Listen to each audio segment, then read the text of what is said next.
I'm here with astronomer JAN FIOLKA from CRANBROOK Observatory here in Louisville, Michigan.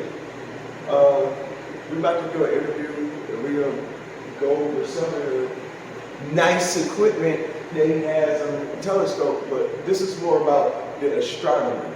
This is more about the astronomer's passion and growth from, as a child or in the novice stages of astronomy to grow to be in the position Jan is in today.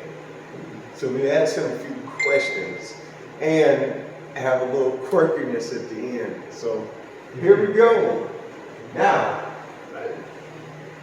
first thing, tell me your name and where you're from. Okay, my name is JAN FIOLKA and I originate from England. So I moved here about 30 years ago. So when I go to England, they think I'm from here. So they don't pick up the English accent, but I think I'm still kind of roughly there. Okay, Yeah. So what age did you start astronomy? Yeah, I started at 5 years old. Wow. My mom would buy me books on any subject. So I might get a book on ladybirds one week, on insects another week, on world capitals another week, and then one week she just decided to buy me a book on astronomy, right? Just a simple kid's book, and I just really got into it, kind of like you, Sam. And they got that natural interest, right? Yeah. So that's how I got started with a kid's book at the age of 5. Ah. Yeah. Now, what size was your first telescope? The very first one was a 4.5-inch reflector. So I actually belong to an astronomical society in the UK. Somebody had given it to one of the members to sell. So when I came to the meeting, there was this beautiful telescope sitting there, and it was for sale. So I, gave all my pocket money. My mom and dad really supported me in my interest. So everyone clubbed together to buy this telescope. So that was it. It will break the funds, and that's for sure. Yes. Around the first time I started, I think I had like a 4-inch refractor telescope. Just a simple refractor. No, it was a 3-inch. A 3-inch. 3-inch. Okay. Still it was still a pretty nice telescope. Oh yeah. For what it was. It was just on an azimuth mount. Okay. So I'm kind of limited on polar alignment and things like that. Yeah. But like when I first started, I already know how it is. It will break you because you want a bigger telescope. You want a bigger telescope. Yes. Aperture. You get this one and you see something larger than this. Right. How did I get it? That's it. They call that aperture fever, don't they? Yeah. You have to get bigger and bigger and bigger. That's what they call it. Aperture fever, yeah. Okay. But then there's another golden rule that the best telescope is the one that you use the most often. So, you might get this enormous telescope, but because it takes you 2 hours to set it up, never mind. But one that you can just, like that, and you're away, that's really the best kind of telescope. Yeah, so the biggest isn't necessarily the best. If it takes 2 hours to set it up, you might be tempted to say, never mind, you just want to go out for 20 minutes, and it takes you 2 hours to put it together, you might not want to do that. That's true, especially if you have to do it every night. Yeah. Now, give us a little history here about the CRANBROOK Observatory. I see that there's an older telescope. Yes. And so you have the newer telescope mounted right now. So what's the history behind it? History, right. Well, this particular building dates from 1930, and this is really where Cranbrook Institute of Science got started. So this is ground zero for Cranbrook Institute of Science. So this main structure dates from 1930. So all this ironwork you see there. Whoa. 93 years old, and still going strong. That's some tough stuff. It is, yeah. So the original telescope was located near Lone Pine Road, one of the schools there, and the telescope that you refer to that was here since 1930 got started over near Lone Pine Road. But the environment's not very good there. The traffic caused vibrations. So messes up the image. It does, yeah. So the telescope will be shaking and that. So that's how they got relocated here. So this is the original mount that also dates from 1930. So when this was installed, 2012, These are so solid that it didn't even need to be That's solid. changed. That's solid. That goes right down into the floor. So That is solid. it is. So this is original equipment as well. Yeah. Yeah. So the original telescope that was bought in 1928. Wow. So that was a 6-inch refractor, which maybe you get some shots of it. Yeah, I will. It started raining a little hard. I hope the sound is okay. Yeah. Very noisy up here. Oh, I already know. It's pretty noisy. You can go in real quick, but I believe you'll still get a good interview. Now, I wanted to ask you, the setup you have. Yeah. Tell me something about your cameras, filter wheel. I see that we have the ZWOE FW filter wheel. Yeah. Not sure what model is this? The traffic filter. Wow. That's CWO as well. So tell us about some of the equipment that you got. Well, yeah, really, there are 3 telescopes here, so it's not just a telescope, there are 3. And this facility could actually be running 24 hours a day if the weather conditions permitted it. Because not only do we have telescopes that we can use at night, but we've also got this one that we can use in the daytime. So this big one here, this is a 20-inch, what's called a CDK, it's a corrected dog curtain. So a bit of a mouthful, but this employs mirrors and lenses. And it's a very compact telescope. It's also made of carbon fiber, so it's not as heavy as what a metal telescope would be. At least, this part that surrounds the mirror. So the light comes in, bounces off this big mirror, goes back up the tube, and then bounces back from another mirror, and comes right through to where this camera is. So as you say, as you say, it's a CWO 6200. So this is only about 5 weeks old. It's a brand new camera. Oh yeah. Yeah. We used to have another camera, an Ultra camera, that was a 16 megapixel camera. So it's made by Apogee. It's a much older camera, which is also nice. These pictures, like you see here. From that. Actually, not this one. That's try to zoom in something.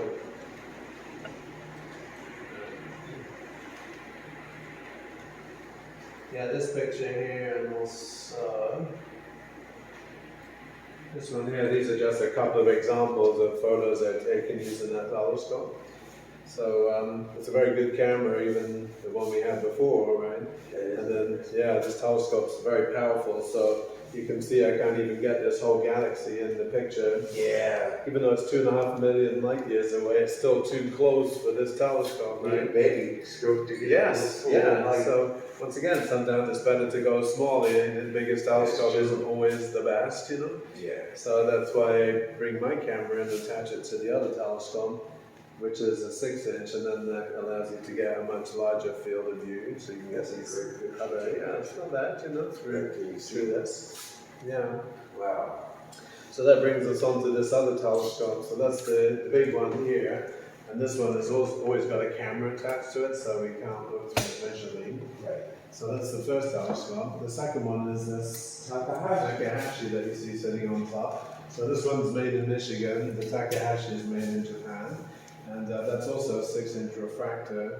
And this is the one that we can also allow visitors to look through. So it's not just permanently set up with a camera like this one. It also is, a visual telescope, so you can look right through it. Yeah. So, if you Friday night, during the summertime, 8:30 to 10, you could actually come here and take a look through that telescope or whatever's around in the night sky. If we have good weather. Good weather for a large telescope is very important. Very important, You see it very closely. That's right, yes. The atmosphere is certainly really in the way. Can do, Heat waves and stuff. Right. Because I deal with a problem in my observatory is in the wintertime. Yes.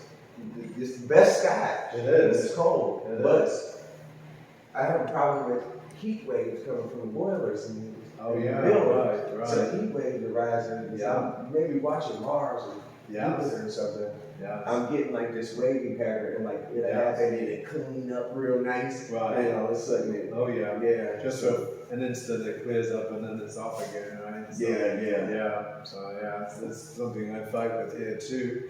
In fact, the museum is my enemy kind of, because when the entrance to the museum's open, either the heat comes up here or the AC, you know. Oh god. And of course, when it's not raining, we have this door that opens up to allow the telescope to point out of, and the heat and the AC just want to go right out that door where the telescope's pointing. Oh right. Yeah. It always finds a way to escape. Yes, it right does. there out of the Yeah. window from the, Right, so when I'm taking photos like those, I have to make sure the museum doors are closed, because we don't want that air coming up here. And then I have to open the windows. We got some windows around here. Oh yeah. So I So you think, get here, just disperse of it kind of in a better fashion than right. going in front of your telescope. Yeah, so I think this is the only room where you open the windows when it's 0 degrees outside.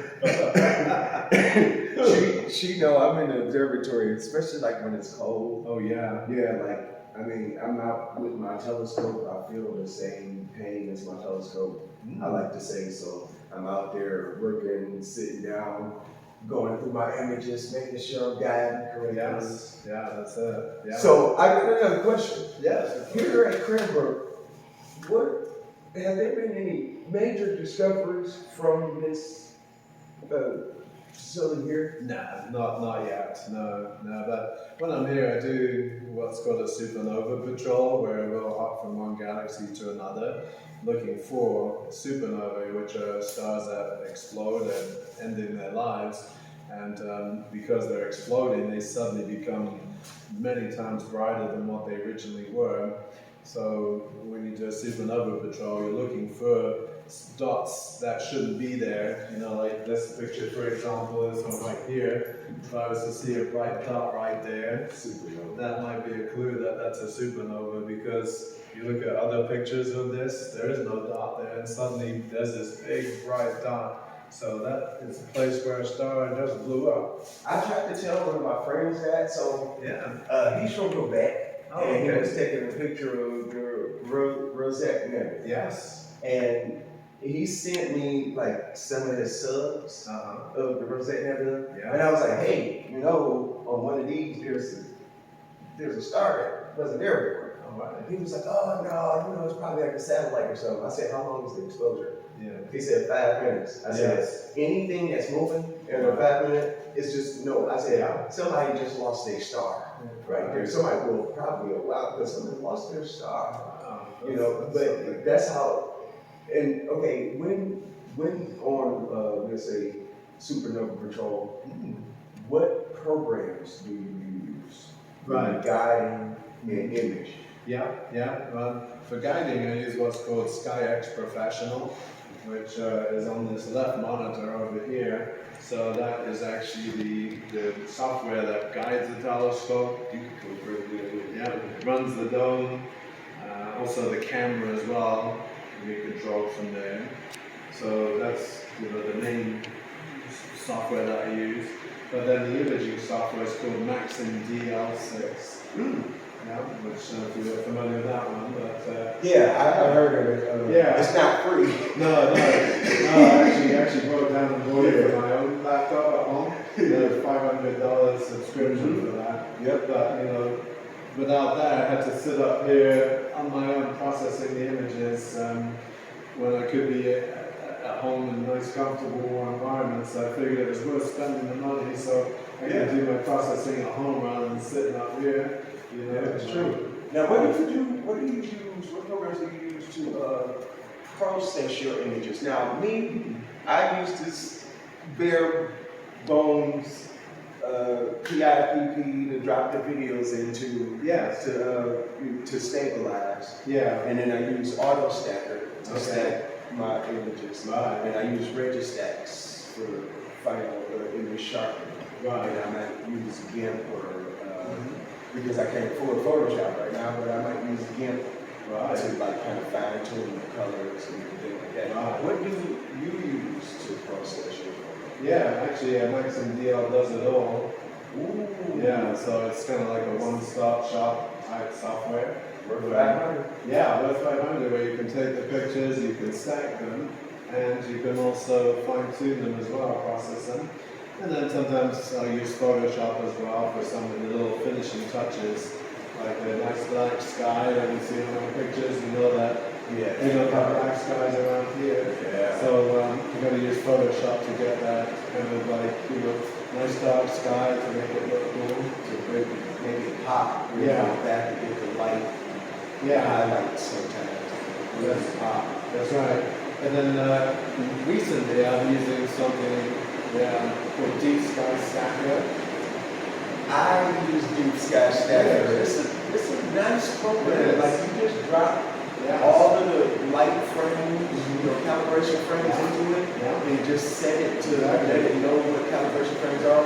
Right. Do the star count, and let it run. Yeah. Like I love Deep Sky Stacker actually. The best thing is the best thing is it's free as well. So Deep Sky Stacker is it's a pretty free. good program. Right, and then the other one I just invested in is Pixel side. Oh yeah, my friend uses it. That's a $200 program, so once again you have to like, you don't really want to spend that much, but again it's kind of like this one software does all correctly. Yeah. So you can stack your photos. Astrophotography. Right. Now, some people that will be watching are astrophotographers. Sometimes they have issues with calibration frames. Right. The darks, the darks, the flats, bias frames. Right. Okay. Give us a few tips on getting the best calibration frames as far as the temperature and exposure. Right. And things to use, especially for flats, because that's most people's problem is getting a good flat frame. That's right. Because like the sun may not always be available. Right. The nice deep blue lit sky. Sure. And sometimes people try to use lights and things like that. Yes. And it causes trouble with the calibration frames. Sometimes. What do you think is if using light? What do you think is a good light to use? Yeah, well, on Amazon, you can get these light pads that are really designed for tracing, but they're actually kind of like a large rectangular LED light. And as long as it covers your main telescope front, where the lens is, that's good enough to have as a light source. Some people, they use a t-shirt, right, a white t-shirt, and put That's that me. over. That's you, Or a sheet. Or a sheet, because then that spreads the light evenly, right? Yeah. But this light pad that is actually very good to give a nice all-round uniform color that you can then do the light frames from. But they have to be done at the same temperature, or the flats I should say, they have to be done at the same temperature as the actual light images. And also, you have to kind of set the amount of time that it takes for each one to around half of what your pixel value is, the 0 to 65,000. So you want to set it to around 33,000. Right, okay. Yeah. So, without going into the software in detail, and if you you have to kind of look at the information window to see On your camera. to see where your flats are falling. So they want to be like in the middle of that 0 to 65,000 scale. Right. And then if you do use filters, you have to have flats for each filter. So reds, blue, greens, you have to do flats for each of them. Oh, Roughly about 20 flats per filter. And that's a lot, like if you're doing RGB, Oh, yeah. that's a lot of work. It is. Luckily for a filter wheel, that kind of helps you change the filter. It does. Right, I mean, before, they used to have filter wheels, but I mean, to have to change the filter just manually. Right. It just, planetary images. Right. Really funky trying to do it like that. That's You right. have to break your time down into a finer period of time where Yes. what you need. Now, I want to talk about planetary images. Do you do any planetary? As far as like imaging Jupiter, Mars. Oh yes, absolutely. Yes, I do. And that's when you were talking about PIPP and Registax. Yes. I'm very familiar with those because those are the same programs I use. So let's see. We have this one right here. Ooh, that's a clean set. Wow. Yeah. That's right. Yeah. So that was taken through the Takahashi. Oh, that's personal cool. camera, yeah, and you know, stacked in Registax and PIP and AstroStacker 3. You use that one? Oh, now that. Yeah, try that one. I'll try that. Yeah, AstroStacker 3. So there's some good YouTube videos on how to do that. Some people actually prefer that Is it a over. program? Yes, it is. Yeah, it's also free as well, which is good. Yeah. Hey, we'll go with free anytime. Yeah. Especially for right now. So, Right. Maybe invest more to the hobby. Yes. Now, okay. When do you ever use the larger telescope for hunting? I've tried it, but You haven't gotten a good enough night. no, the image is so tiny because I can't magnify that telescope, so it's so minuscule, you know, that it's not even worth using. So, you know, I prefer to use the refractor actually for planetary imaging. Because you can add a barlow. Exactly. You can add a barlow, and then you put your camera in, and that makes it a bigger image, right? Yeah. But the other telescope that we didn't talk about that I also do imaging is this one here, the third telescope. This is a solar telescope. So I use the same programs that I use for planetary photography to get an image like this one here. Show So this one right here. this is actually the sun with this telescope. So normally, of course, you'd be normally you'd be instantly blinded if you were to look at the sun with a telescope. So you must never do that. But this telescope here is actually designed to look at the sun. So it's got permanent filters inside to protect your eyes. What kind of filters are in it? Yeah, hydrogen alpha filters. H alpha. H alpha, yeah. So that will protect your eyes. Exactly. So there are multiple filters inside protecting your eyes. And then we just spent $2,000 on this double stack unit. So this is a double stack solar telescope, which allows even better views of the surface, which is what double stack is really geared for. So let's see if let's go to. So this one here is actually a lot of the chromosphere action right there. Right. You can see the prominence. They kind of almost have like a three-dimensional view. So and that's a reverse image, right? So by making the sun dark and the sky bright, it often will bring out more details on the surface. Is that? Yeah. I know, it's a great technique. You know, one day I saw this invert in Photoshop. What does that do? And it's like, whoa, you know? Oh, I can see everything now. Yeah. And then when I read up about it, that's a kind of a common effect to use. It's like a little trick to use to kind of bring out more detail. Right, so I guess others have been using it all the time, but for me it was like an accidental discovery. It's like, what does invert do? Like, whoa, suddenly you see all that with the detail. programs, you can find anything. Yeah, you can. You can find anything. So, you know, that was neat to suddenly see all that detail. But then this double stack solar telescope gives you much more detail at the surface.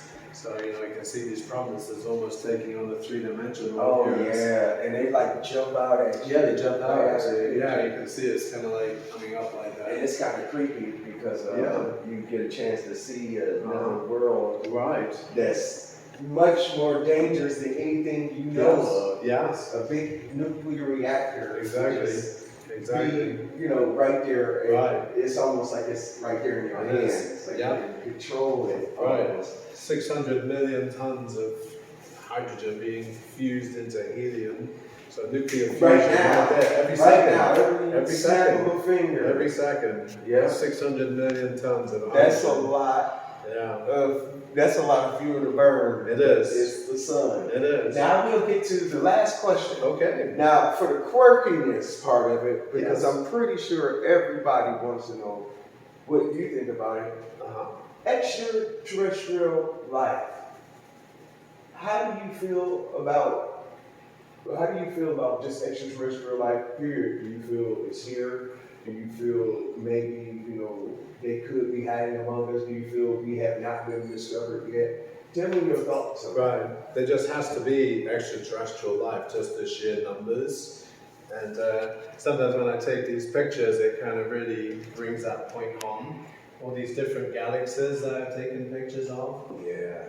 Really brings that home. That there just has to be other life out there. Billions of stars, even in our own galaxy alone. This one galaxy here has 1 trillion stars in it. So 1 million suns just in that one galaxy.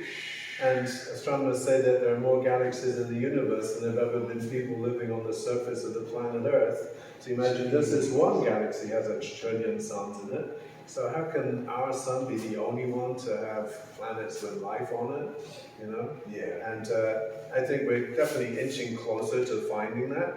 When I was doing this as a kid, we didn't even know that there were other planets going around other stars, right? Yeah. Exoplanets. We kind of guessed, but it was kind of more assumption. But now imagine we found 5,500 exoplanets, and now we're finding Earth-like worlds, super Earths, planets just like Earth. That is really amazing. Yeah, so and they pick it up pretty right, quickly right. at the moment. They are, yeah. And then we found water vapor on other planets' atmospheres. Even moons too. Yes, The moons with this solar system. Exactly, yeah. You think of Enceladus. Yeah. Also Titan. Europa.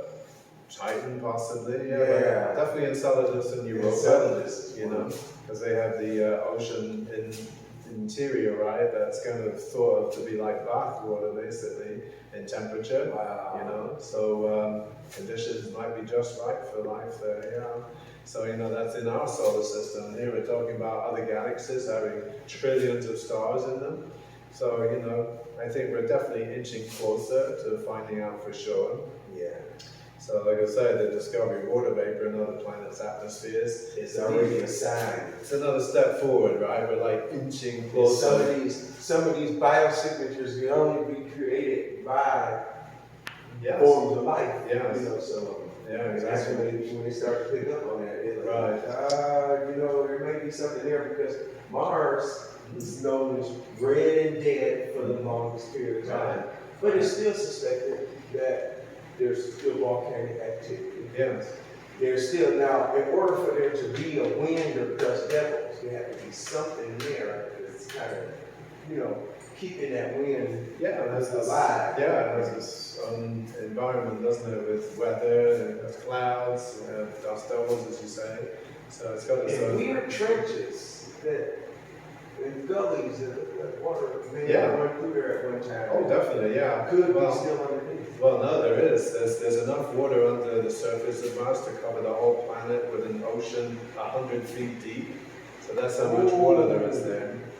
100-foot deep ocean over the entire planet. That's how much water is estimated there. And some of it is very close to the surface. And that's been shown by spacecraft that have landed there.